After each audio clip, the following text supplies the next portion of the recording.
Hello student, welcome back to my YouTube channel Arihant lecturer. जितने भी बच्चे क्लास 10th में हैं प्यारे बच्चों, ये वीडियो आपके लिए बहुत ज़्यादा इंपॉर्टेंट है, ठीक है। क्योंकि ये जो आप अगर आज की इस वीडियो को देख लेते तो आपको पूरी आइडिया लग जाएगी कि हमारी जो हिंदी की पेपर है वो कहाँ से बनने वाली है। और आपका ना बिल्कुल जितने मार्क्स का हिंदी होता है 70 मार्क्स का होता है, इतने की तैयारी आपकी पूरी की पूरी हो जाएगी। क्योंकि प्यारे बच्चों वो पूरे टॉपिक मैं आपको बताऊंगा जो कि आपकी हिंदी में पूछे जाते हैं, ठीक है। और इससे आप एक अच्छा मार्क्स लेकर आओगे और आपको पूरी ये आइडिया लग जाएगी कि आपकी बोर्ड एग्जाम में कौन कौन से टॉपिक पढ़ना है, कौन से चैप्टर पढ़ना है, कौन सा चैप्टर इंपॉर्टेंट है। यानी आपकी बोर्ड परीक्षा के लिए ये वीडियो काफ़ी महत्वपूर्ण है, ठीक है। तो सबसे पहले आज की इस वीडियो में देखेंगे क्लास 10th हिंदी 2027 बोर्ड के लिए क्या क्या सिलेबस है, क्या पढ़ना है, क्या नहीं पढ़ना है, पूरी जानकारी आज की इस वीडियो में मैं आपको बताऊंगा। पूरी किताब की 16 सबसे महत्वपूर्ण टॉपिक लेकर आया हूं और बोर्ड परीक्षा में यही टॉपिक आपके आएंगे, ठीक है।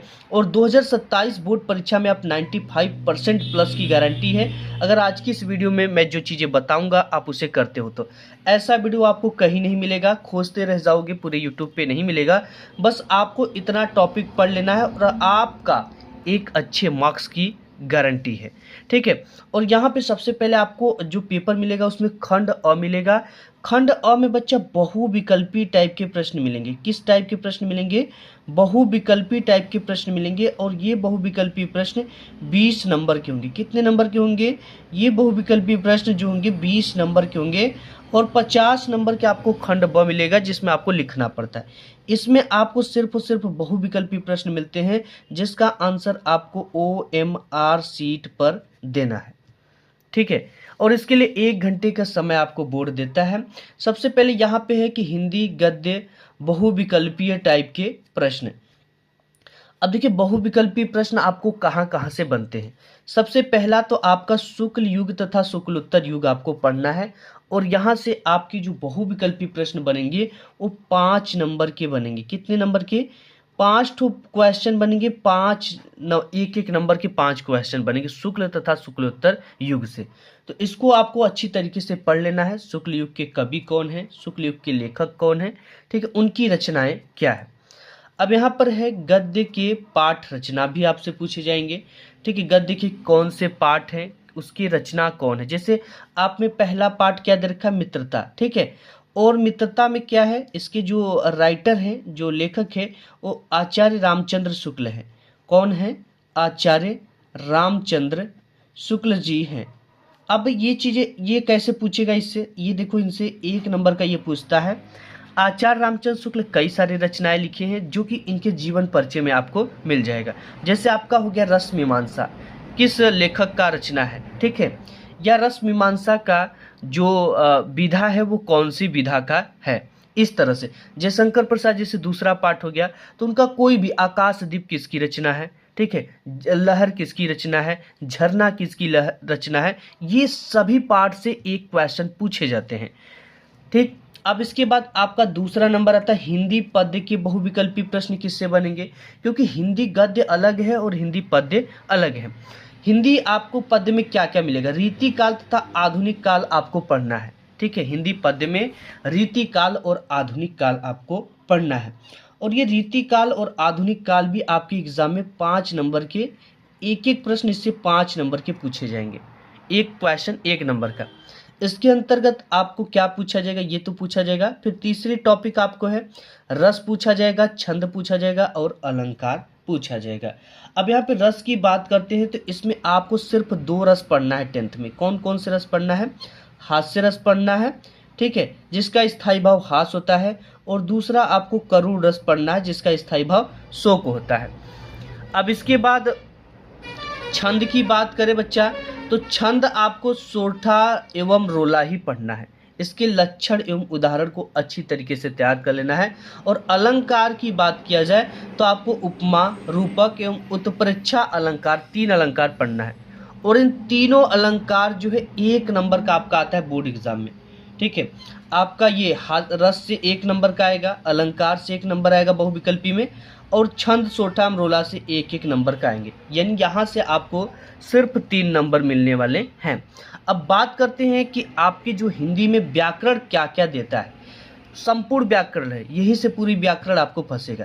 सबसे पहले 1 नंबर का आपका पूछता है उपसर्ग। कितने नंबर का? 1 नंबर का पूछेगा आपका उपसर्ग, जिसमें आपको रहेगा अ लगाकर कोई शब्द बनाना है। जैसे अ शब्द से मिलकर बना हुआ शब्द है, जैसे आपका हो गया असल, ठीक है, या असली हो गया, या अपमान हो गया, ठीक है, या अकल हो गया, या अनादर हो गया, ये अ से बना है।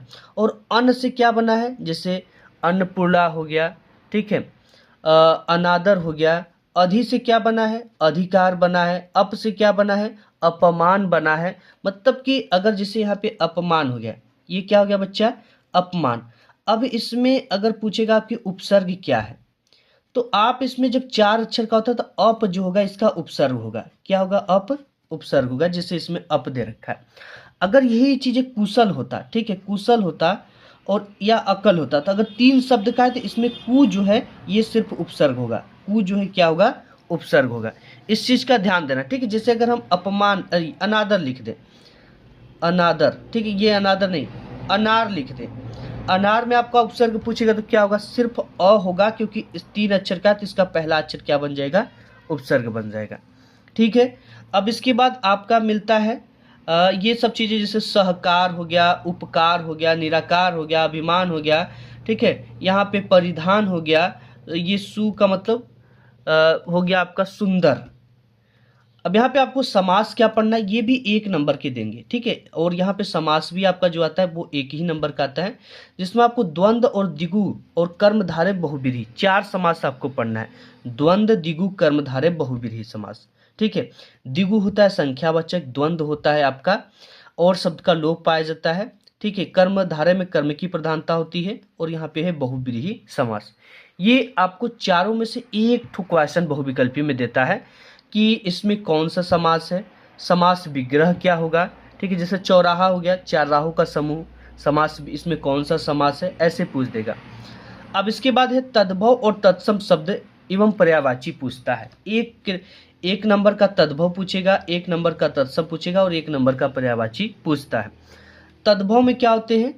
तद्भव में अशुद्ध रूप होते हैं, तत्सम में शुद्ध रूप होते हैं। जैसे हम दूध लिख देते हैं, ठीक है, तो दूध का पूछ देगा कि तत्सम रूप क्या होगा, तो दूध का तत्सम रूप दुग्ध होता है। क्या होता है? दुग्ध होता है, ठीक है।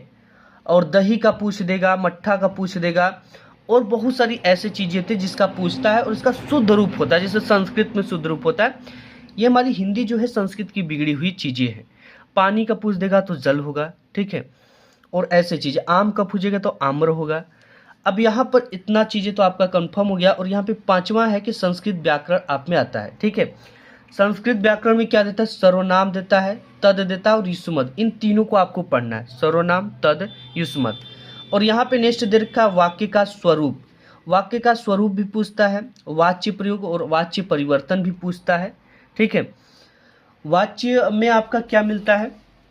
वाच्य प्रयोग और वाच्य परिवर्तन। जैसे कि शीला आज घर पर होगी, इसमें क्या परिवर्तन किया गया? संभावना है कि कर्मवाच्य का प्रयोग किया गया है कि वाच्य परिवर्तन किया गया, ऐसे। अब यहाँ पर पद परिचय, विकारी एवं अविकारी शब्द भी आपसे पूछे जाते हैं। इसके बाद नेक्स्ट देखते हैं 6ठा नंबर। इसके बाद आपका यहाँ पे आ जाता है खंड ब। खंड ब में बच्चा आपको मिलता है वर्णनात्मक टाइप के प्रश्न, ठीक है। और यहाँ पे 8वां नंबर है महत्वपूर्ण गद्यांश। महत्वपूर्ण गद्यांश जो है कि एग्जाम में अक्सर यही पूछे जाते हैं, और इस पार्ट के गद्यांश वेरी वेरी वेरी इंपॉर्टेंट होते हैं, क्योंकि हर साल ये बोर्ड एग्जाम में इससे जो है गद्यांश बनते हैं। सबसे पहला मित्रता है, मित्रता से गद्यांश बनेगा। ममता पाठ है, इससे भी बनेगा। और अजंता इससे भी बनेगा। मित्रता जो पाठ है, इसके जो लेखक हैं वो आपके आचार्य रामचंद्र शुक्ल जी हैं। कौन है? आचार्य रामचंद्र शुक्ल जी हैं।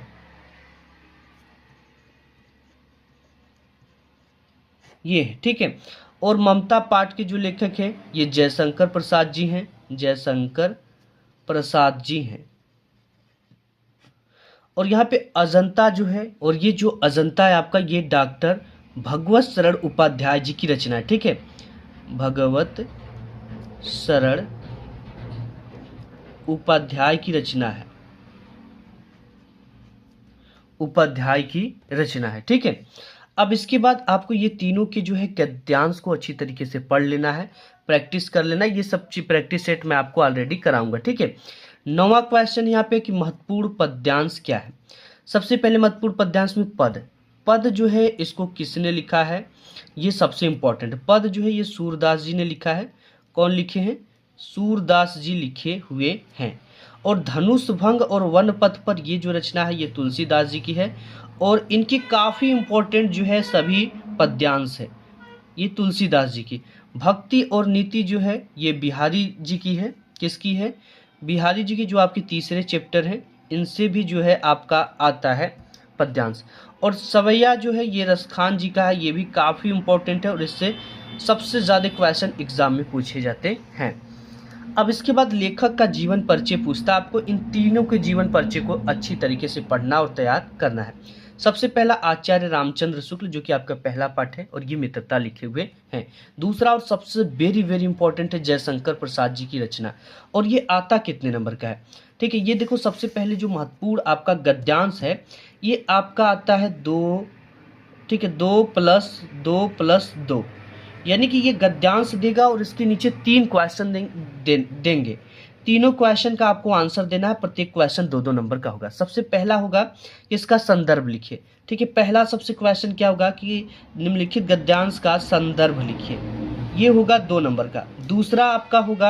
दूसरा होगा कि रेखांकित अंश की व्याख्या कीजिए। गद्यांश के कुछ शब्दों के नीचे रेखा खींचा रहेगा, ठीक है, रेखांकित अंश की व्याख्या कीजिए।